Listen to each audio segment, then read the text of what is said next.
Assalamualaikum warahmatullahi wabarakatuh. Bismillahirrahmanirrahim. La yadurru masmi say'un fil ard wala fis sama'i wa huwas samiul alim. Sobat pemirsa Islamicpreneur TV yang dirahmati Allah, gimana kabarnya? Semoga sehat selalu dan rahmat Allah melimpah pada kita semua dan juga rezeki yang halal kita dapatkan. Saat ini saya sedang berada di Al-Zara Hotel Syariah yang berada di Wonosari, Gunung Kidul, Yogyakarta. Di sebelah saya sudah ada ownernya yang insya Allah kita kulik habis bagaimana perjalanan bisnisnya sampai Hotel Syariah ini berdiri. Yuk kita sapa beliau pemirsa. Assalamualaikum Pak Agung, gimana kabarnya? Alhamdulillah sehat dan baik semua. Masya Allah. Sobat pemirsa, beliau ini adalah owner dari Al-Zara Hotel Syariah yang berada di Wonosari, Gunung Kidul, Yogyakarta Pak. Ya. Masya Allah. Kenapa kok hotelnya di konsep syariah? Ini berawal dari mana Pak Agung? Kalau kenapa di konsep syariah sebenarnya sih karena memang kan sebagai seorang muslim kita memang harus selalu menampakkan atau melakukan ya melaksanakan nilai-nilai keislaman dalam setiap kegiatan, dalam setiap aktivitas kan ya. Entah itu kita bekerja, berusaha atau berinteraksi dengan orang lain ya itu kan harus dimunculkan itu. Nah ini karena usaha ini hotel, lain bisnisnya adalah menyediakan kamar, ya tentunya kita munculkan juga nilai-nilai Islamnya. Apa itu? Yaitu tidak boleh ada misalnya pasangan yang belum menikah menginap di kamar yang sama, itu tidak boleh seperti itu. Masya Allah ya. Kemudian juga kita tidak menjual makanan-makanan atau minuman-minuman yang haram seperti minuman keras, itu tidak kita jual dan tamu tidak diperkenankan untuk membawa masuk seperti itu. Masya Allah. Jadi luar biasa pemirsa. Yang pertama adalah pasangan yang belum muhrim ya, lalu mereka menginap di dalam satu kamar. Nah, metode teknis dalam memfilterisasinya itu gimana Pak Agung? Bisa beberapa cara. Yang paling valid adalah dengan meminta buku nikah sebenarnya. Kan jarang ya bawa buku nikah. Betul, karena memang sulit, maksudnya jarang sekali orang bawa buku nikah. Ya kita screeningnya dengan KTP. Jadi seandainya ada pasangan yang ingin menginap, maka kita minta KTP dari kedua-duanya, dari si pria dan si wanita. Jika memang alamatnya sama dan statusnya sudah menikah, itu diperbolehkan. Berarti sudah masuk di screening tersebut ya. Kalau misalkan mereka nggak bawa KTP Pak, tapi mereka punya foto nikah, itu boleh nggak? Boleh karena itu salah satu bukti juga kan ya. Iya. Ada foto nikah dan memang kan tidak terutama untuk pengantin baru yang mau honeymoon misalnya, kan KTP-nya belum sempat dirubah. Oh nah, iya. Itu salah satunya salah satu buktinya dengan foto itu. Foto nikah ya. Jadi sobat pemirsa yang pengen jalan-jalan kemana aja nih, saran dari Pak Agung bawa foto nikah ya. Biar kalau ketemu Hotel Syariah tuh aman gitu ya. Masya Allah. Nah Pak Agung, ini kan kemanfaatannya luar biasa ya. Dari Hotel Al-Zara ini menampakkan sisi-sisi nilai ruhani atau nilai islami yang ada di suasana Hotel Syariah ini. Selain tadi screening, terus aturan, itu konsep mungkin interiornya dan sebagainya atau isi dalam kamarnya itu juga sama? Apakah meliputi nilai-nilai rohani? Iya, di dalam kamar itu kita sediakan sajadah ya. Jadi maksudnya itu kan untuk memudahkan setiap tamu yang menginap untuk melaksanakan sholat seperti itu. Sampai saat ini sih baru itu, dan mungkin di kemudian hari insya Allah bisa kami sediakan juga rencananya mungkin buku-buku Islami atau mungkin Al-Quran dan terjemahannya. Ya semoga itu bisa kami lengkapi ya. Bisa menambah nilai rohani tadi ya. Betul. Hotel Al-Zara sendiri ini sudah berapa lama Pak Agung? Kita mulai itu Februari 2016 dengan gedung yang sebelah utara sini, sebelah utara. Jadi waktu itu area sini belum ada, gedungnya yang sebelah sini belum ada. Jadi kita mulai, gedung utara ini kan 2 lantai ya. Waktu itu kita hanya pada saat pertama kali buka baru lantai 1 dulu yang kita fungsikan. Berapa kamar itu Pak awal buka? 6. Sampai sekarang ada berapa kamar Pak Agung? Sekarang 20 alhamdulillah. 20 kamar, Masya Allah. Berarti ada 2 gedung yang berbeda ya? 2 gedung yang berbeda. Untuk jenis kamarnya sendiri berapa varian Pak Agung? Secara umum ada 2 varian, kamar standar dan deluxe. Ini penamaan aja sih sebenarnya, secara fasilitas sama ya. Cuma yang membedakan standar itu luasannya lebih kecil. Oh, hanya di luasan Pak ya? Luasan lebih kecil. Cuma kalau fasilitas, kemudian juga pernik-pernik interiornya itu insya Allah sama ya? Sama lah. Yang penting Sama itu menarik. kenyamanannya sama Pak. Di sini nyediakan nggak Pak kayak paket-paket turnya, travelnya gitu, atau bekerja sama dengan orang lain? Saat ini sih belum, cuma memang seandainya ada permintaan itu bisa kita carikan. Jadi misalnya ada tamu yang butuh, saya butuh sewa mobil, ya nanti kita bantu bisa. Masya Atau Allah. misalnya butuh paket wisata, ya rekanan kita ada juga yang bisa menyediakan. Jadi bisa. nggak usah khawatir pemirsa, datang aja ke sini langsung ya Pak ya. Datang Nggak usah browsing apa segala macam, cari-cari, khawatir nanti akan menemukan hal-hal yang ya nggak sesuai ekspektasi gitu. Jadi browsing aja langsung Alzara, langsung klik nginepnya berapa hari, terus tujuan wisatanya apa aja, nanti bisa disediakan oleh pihak Alzara Hotel Syariah. Masya Allah. Ini bagus sekali Pak, konsepnya. Karena memang di Wonosari ini adalah tempat banyak sekali wisatawan ya, lokal maupun asing yang sudah tahu tentang misalkan Gua Pindul gitu ya. Iya. Ini kan juga terkenal Pak ya. Terkenal, iya.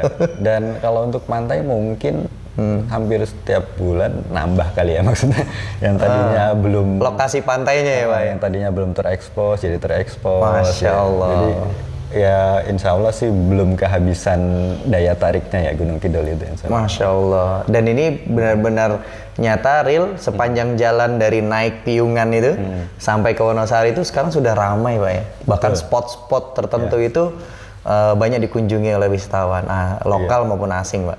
Pak Agung, balik lagi nih ke tentang syariah ya. Hotel syariah ini kan sekarang juga sudah mulai banyak bermunculan. Iya, alhamdulillah. Dan memang tujuannya sangat baik ya untuk memberikan kenyamanan ya bagi pengunjung ataupun peserta yang ingin menginap di hotel tersebut. Nah, sebenarnya manfaatnya ini hanya untuk orang muslim atau seluruh umat sih Pak? Hotel syariah ini. Karena kan nggak takut nanti orang yang non muslim nggak mau datang gitu? Atau punya pengalaman tertentu? Nggak juga sih. Ya kalau memang ada golongan tertentu yang akhirnya tidak bisa menginap di sini ya karena tidak bisa memenuhi syarat-syarat syariah itu. Tapi itu secara jumlah itu sangat sedikit. Dan penerapan konsep syariah di Indonesia menurut saya sangat potensinya sangat besar lah. Iya. Karena kita mayoritas 80% lebih itu umat Islam ya, sehingga tidak perlu khawatir kekurangan kekurangan pasar gitu. Ya. Dan juga yang penting adalah nilai-nilai Islam ini kan sebenarnya nilai-nilai yang universal kan? Bahwa kita melarang orang yang belum menikah itu menginap, itu sebenarnya nilai-nilai yang untuk orang banyak itu memang nilai kebaikan yang diakui kan Tat ya. Masya Allah. Jadi bukan hanya norma Islam tapi memang norma umum. Bahkan kalau kita bicara hotel syariah, saya pernah diinfokan oleh seorang general manager ya sebuah hotel berbintang, bilang ini ngomong, hotel syariah itu pelanggannya bukan cuma orang muslim. Bahkan ingat, bukan cuma orang muslim nih. Bukan, bahkan orang non muslim pun akan merasakan manfaatnya atau kenyamanannya hotel syariah itu. Jadi misalnya ada suami yang entah dia perjalanan dinas atau perjalanan bisnis, pergi sendiri tanpa ditemani istrinya. Iya. Istrinya itu akan merasa tenang kalau suaminya ini menginap di hotel syariah. Betul, Masya Allah ya. Karena dia sudah hatinya sudah tenang bahwa suaminya nggak bakal selingkuh di hotel gitu. Wah, luar biasa. Jadi ini daya tarik pasar sendiri tuh.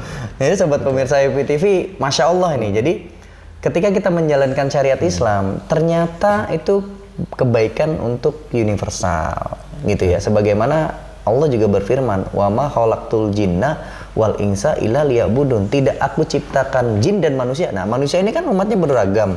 Ya, seluruh umat berarti untuk beribadah kepadaku. Nah, ini dalam kita menjalankan syariat Islam itu dalam rangka kita beribadah pada Allah Subhanahu wa taala. Masya Allah. Luar biasa Pak Agung ini konsepnya. Mudah-mudahan bisa ditiru nih. Jadi sobat pemirsa Islamicpreneur TV yang pengen buka hotel syariah bisa belajar nggak sama Pak Agung nih? Kita sama-sama belajar. Masya Allah. Ya, insya Allah Pak Agung menyediakan nanti ruang untuk belajar Pak ya, untuk sharing ya tentunya ya. Masya Allah. Pak Agung nih dari tadi kan kita sudah banyak mendengar kisah-kisah perjalanan Pak Agung sampai konsep tentang hotel syariah ini. Nah, sobat pemirsa ini pengen dapat motivasi bagaimana kiat-kiat untuk memulai bisnis ataupun menjalankan bisnis dengan sesuai pengalaman yang Pak Agung dapatkan nih. Silakan Pak Agung. Kalau dari saya pribadi, keinginan untuk berwirausaha itu memang sudah muncul sejak masa muda sih. Dari mulai dulu waktu kuliah sempat buka wartel juga, sampai kemudian di saat waktu itu juga punya keinginan bahwa umur 40-an jangan jadi karyawan lagi deh, coba bukan banting setir ya. Kalau banting setir kan istilahnya drastis, tanpa persiapan pindah gitu ya, enggak juga ya. Intinya sih seandainya memang sudah ada niat untuk berwirausaha, jalankan saja pelan-pelan sambil kerja, nggak apa-apa. Kemudian juga mungkin perlu juga kita dapat motivasi dari orang-orang yang sudah berhasil ya. Salah satunya yang saya ingat dari Om Bob Sadino itu kan, beliau ngomong, dia sering ditanya bisnis apa sih yang bagus? Ya bisnis yang dibuka gitu, maksudnya yang dijalanin, yang dikerjakan gitu, yang diwujudkan, bukan cuma ditanya melulu kemudian dipikir doang tapi nggak dijalanin. Jadi memang itu, coba aja jalan dulu, insya Allah. Rasulullah Shallallahu Alaihi Wasallam juga kan, beliau adalah pebisnis ya, bisnis, dia berdagang, dan kalau kita mencontoh beliau tentunya sangat baik seperti itu.